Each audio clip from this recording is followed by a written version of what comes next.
Olá, terceiro ano! Vamos lá para a nossa aulinha de história de hoje.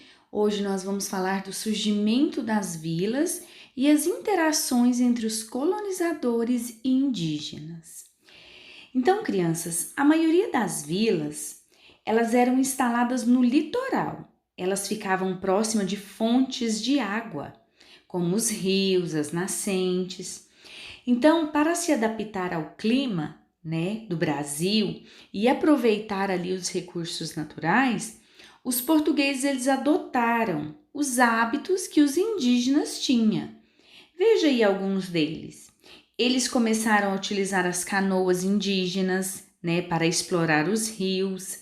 Eles também aprenderam a manejar o arco, a flecha, o tacape, para pescar e caçar.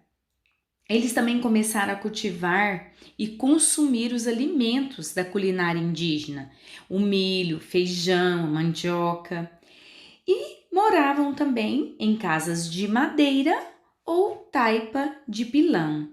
E muitos dos portugueses, que ali estavam vivendo, também dormiam em redes. Com o passar do tempo, na atual região ali do estado de São Paulo, eles criaram a língua paulista, que era a mistura da língua tupi, dos índios, com as palavras dos portugueses. Aí depois, lá nos anos 1600, essa língua geral aí foi adotada pela população e indígenas, africanos e portugueses puderam se comunicar por meio da língua, dessa linguagem aí comum para todos. Só que atualmente essa língua é considerada extinta, tá? Crianças, a formação cultural do Brasil, ela aparece bem marcante em algumas cidades, como por exemplo Salvador, que ainda tem marcas da escravidão, Essas marcas estão preservadas nas igrejas. Essas igrejas, crianças, elas eram associações que ajudavam, os africanos escravizados, que buscavam a alforria, buscavam a liberdade, Então, essa cidade, ela preserva com orgulho também a culinária africana, E o patrimônio histórico dela, imaterial, é a feitura, é como se faz o acarajé, Crianças, então, os costumes dos indígenas, eles estão presentes em muitas formas de viver dos brasileiros.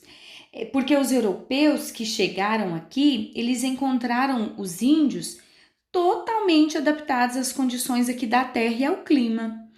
Então, para sobreviver, os europeus, eles começaram a cultivar e a consumir os alimentos da culinária indígena.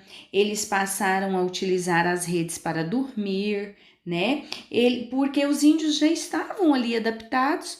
Para eles se adaptarem também, eles, começaram a aprender os costumes dos indígenas. Conseguiram compreender um pouquinho sobre as vilas e as interações dos colonizadores indígenas? Então, vamos lá agora realizar as nossas atividades no livro didático.